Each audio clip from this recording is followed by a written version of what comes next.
Welcome to மகள் YouTube channel. இன்றைக்கி நம்ம பார்க்க போகிறது ஈவினிங் ஸ்நாக்ஸ் காலிஃப்ளவர் பகோடா. அதை எப்படி செய்யலாம் பார்க்கலாம் வாங்க. இன்றைக்கி நம்ம காலிஃப்ளவர் பகோடா செய்ய போகிறோம். அதுக்கு 2 ஸ்பூன் மைதா, 1 ஸ்பூன் அரிசி மாவு, 1 ஸ்பூன் கார்ன்ஃப்ளவர் மாவு, சில்லி பவுடர் ஒரு 2 ஸ்பூன், சால்ட்டு தேவையான அளவு, கொஞ்சோண்டு பெருங்காயத்தூள், சோடாப்பு ஒரு சிட்டிகை, கரம் மசாலா பொடி ஒரு 1/4 டீஸ்பூன். இப்போ நம்ம இதெல்லாத்தையும் மிக்ஸ் பண்ணிக்கிறோம். இதில் தேவையான அளவு தண்ணி கலந்துக்கிறோம். தண்ணி கலந்து நல்லா மிக்ஸ் பண்ணிக்கணும். தோசை மாவோட கொஞ்சம் கெட்டியாக இருக்கணும். இதில் இஞ்சி பூண்டு பேஸ்ட்டு மறந்துட்டு அதை கொஞ்சம் சேர்த்துக்குங்க. இப்போது இதை நல்லா கலந்து வச்சுட்டு இந்த கன்சிஸ்டன்சியில் இருக்கணும். சரிங்களா? இப்போ இது ஒரு 10 நிமிஷம் ஊறட்டும். டிப் பண்ணி நம்ம எண்ணெயில் போட்டு பொரிச்சு எடுக்கணும். சரிங்களா? அவ்வளோதான். இது கொஞ்சம் நேரம் ஊறட்டும். இப்போது ஸ்டவ்வில் வந்து எண்ணெய் வச்சுட்டோம். எண்ணெய் நல்லா சூடாகிடுச்சு. இந்த நேரத்தில் நம்ம ஒவ்வொன்றா எடுத்து போட்டுக்கலாம்.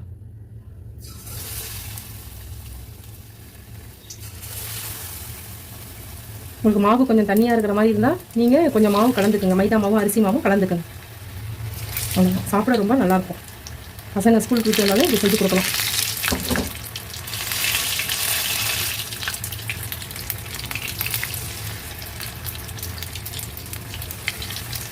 போட்டுருக்கோம்.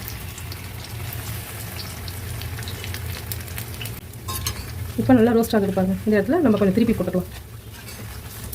இது நீங்கள் குட்டி குட்டியாகவும் போடலாம், பெருசு பெருசாகவும் போடலாம். ரொம்ப பெருசாக இல்லை, ஒரு சாப்பிட்ற அளவில்.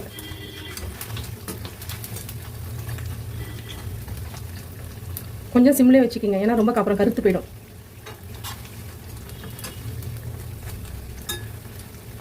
இதெல்லாம் டக்குன்னு செய்கிற ஒரு ஸ்நாக்ஸ். பசங்களுக்கு வீட்டில் யாராவது கெஸ்ட்டு வந்தாலும் உடனே செஞ்சு இதை கொடுத்துடலாம். எது செஞ்சாலுமே நீங்கள் ஃபஸ்ட்டு தண்ணியை நல்லா கொதிக்க வச்சு அந்த காலிஃப்ளவரில் அதில் வெந்நீரில் போட்டணும். அதில் கொஞ்சம் கல்லுப்பு மஞ்சத்தூள் போட்டுடணும். ஏன்னா அதில் வந்து பூச்சி ஏதாவது புழு அது மாதிரி இருக்குன்னு சொல்லுவாங்கல்ல, அதனால் அதை போட்டுட்டு ஒரு 5 மினிட்ஸ் கழித்து நீங்கள் அதை எடுத்துடலாம். வேக வைக்கணுங்கிறதெல்லாம் கிடையாது. தண்ணியில் போட்டு எடுக்கும்போது பூச்சிலாம் செத்துருன்னு சொல்லுவாங்க, புழுலாம் செத்துருன்னு சொல்லுவாங்க. அவ்வளோதான். எப்படி வந்திருக்கு பாருங்க. இப்போ நெக்ஸ்ட்டு மீதமுள்ள குட்டி குட்டியாக இருக்கிறதையும் போட்டுக்கலாம். நம்ம பெருசாக வேணாலும் போட்டுக்கலாம், சின்னதாக வேணாலும் போட்டுக்கலாம்.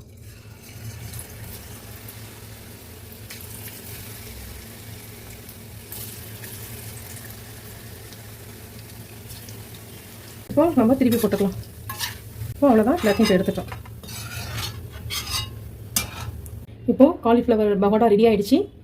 இது நீங்கள் வீட்டில் செஞ்சு பாருங்கள், சாப்பிட்டு பாருங்கள். பிடிச்சிருந்தா லைக் பண்ணுங்கள், ஷேர் பண்ணுங்கள், கமெண்ட் பண்ணுங்கள். தேங்க்யூ.